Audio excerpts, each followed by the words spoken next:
But tonight she's right here, and she's going to sing the title song from her forthcoming album. Would you welcome, please, Roberta Flack. Strumming my bass with his fingers, singing my life with his words, killing me softly with his song, killing me softly with his song, telling my whole life with his words, killing me softly with his song.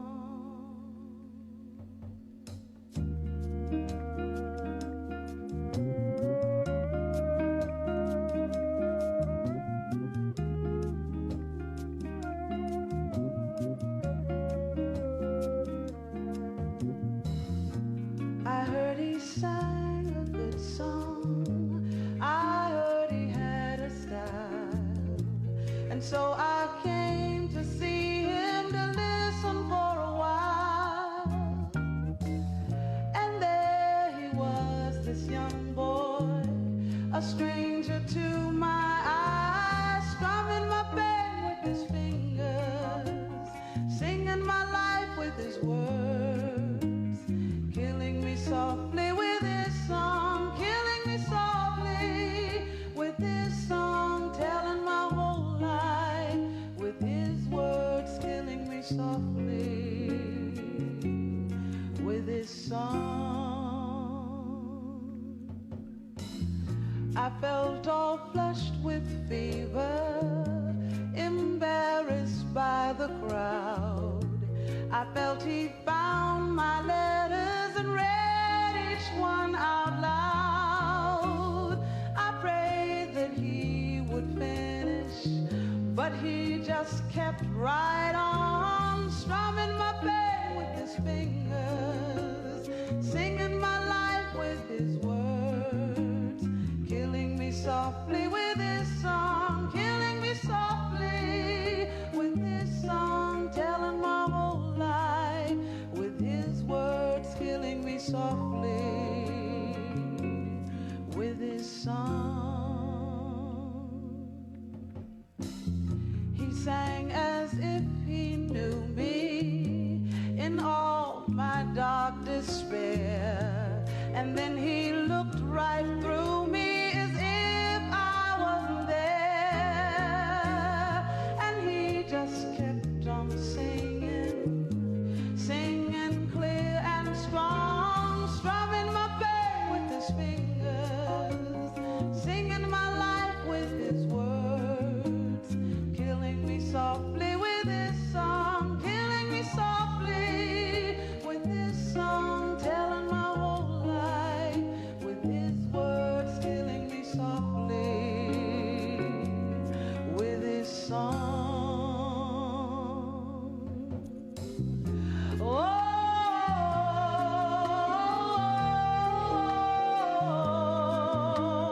la la la la la, oh, la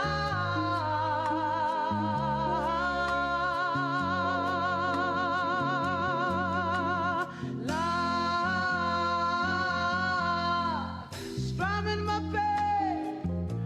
Yeah, he was singing my life, killing me softly with his song, killing me softly with his song, telling my whole life with his words, killing me softly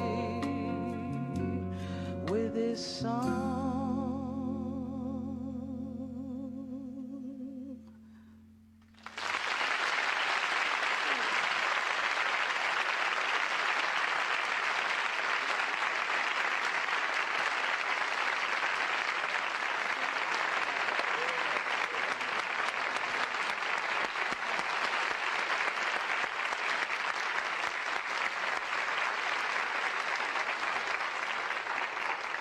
Boy, you are great to listen to. Oh, thank you, Johnny. You are, and that's a lovely song. Yes, it is. Thank Yeah. you. Let me take a break here, then we'll come back and then talk a little while. We'll be right back after this word from one of our sponsors.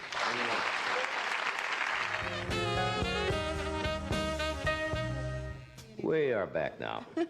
Hey, I did not know, and a lot of times when we have singers on the show, you find that some of them have a a great musical background, classical music. Others have never taken a lesson. So you have a classical musical background, don't you? I studied piano seriously for about 22 years. Yeah. Yeah, I thought I was going to be the first little short, chunky black concert pianist, female. Yeah. You know? I really had visions of doing that. Did you want to start, or did your folks, like most folks, No, say, I hey, wanted to we're going start. to take piano lessons now? No, I wanted to start. I started playing the piano. Actually, I started playing the organ, the church organ, pipe Right. organ, when my mother was the organist for a church in Black Mountain, North Carolina. And Yeah. I was about 4, and I'd go up and I started playing the organ. And then when I was about 5, I started working on the piano, and at 9, I started my first formal lessons.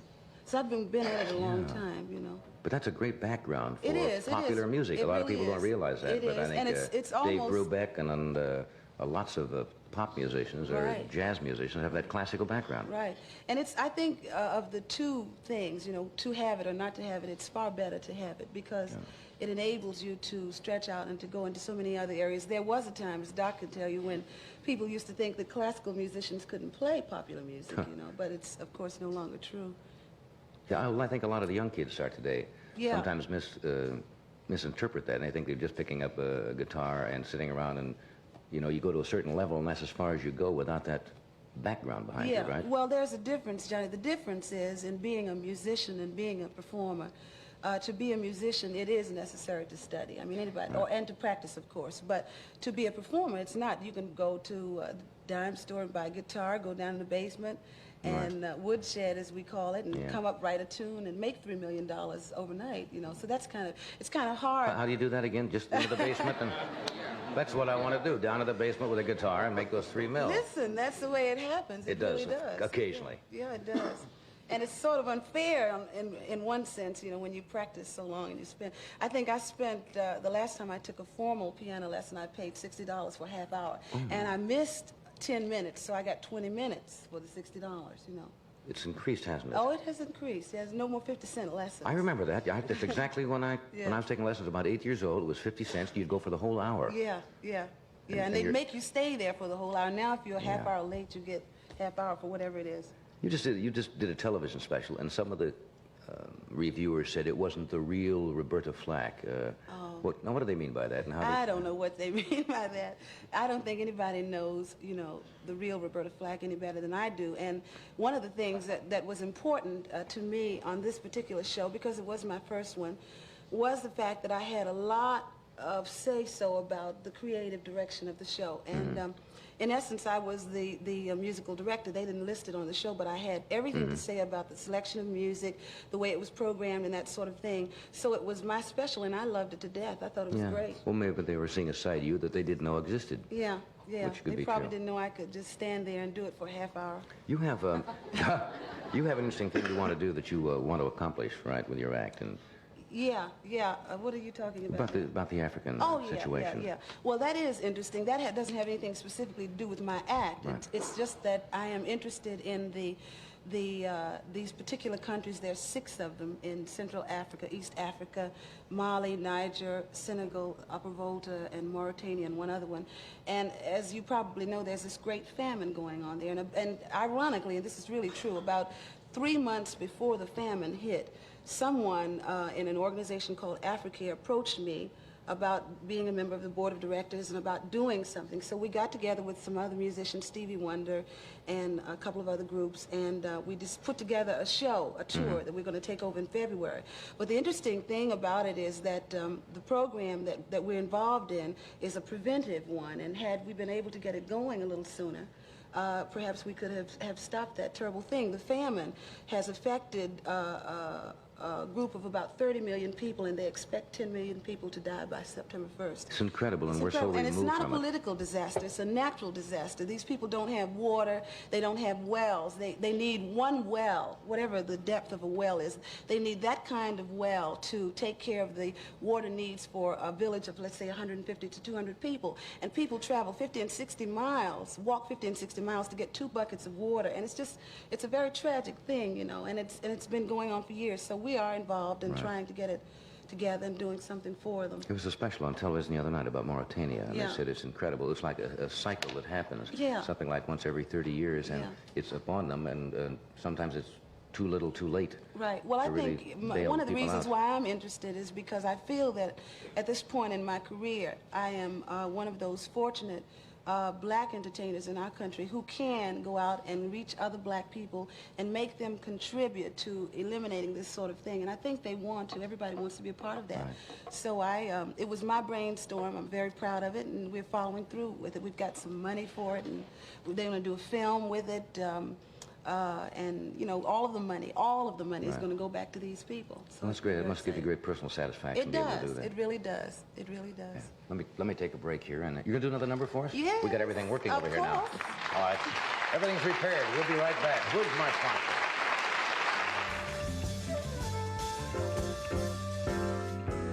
And once again, there's the unique talent of Roberta Flack.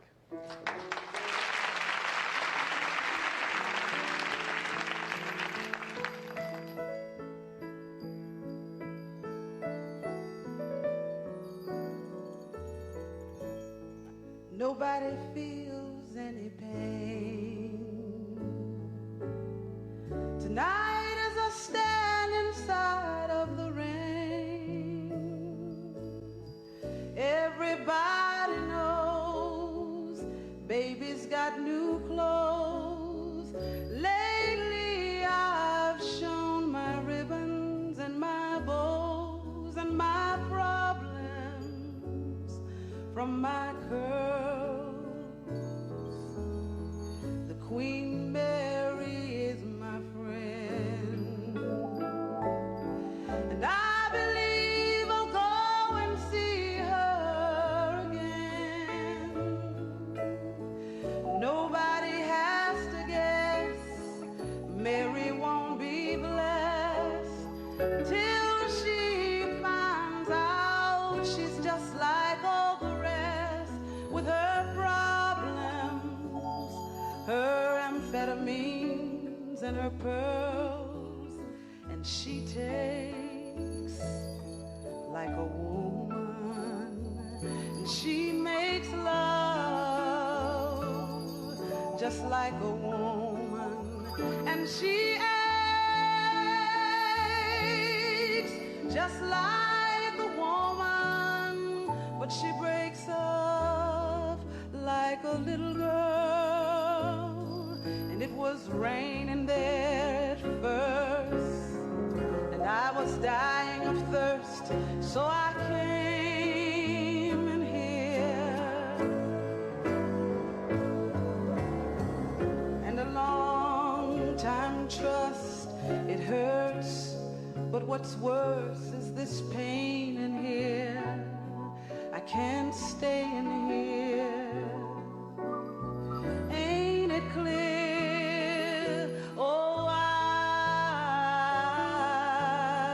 Must admit that I believe it's time for us to quit. But when we meet again and we're introduced as friends,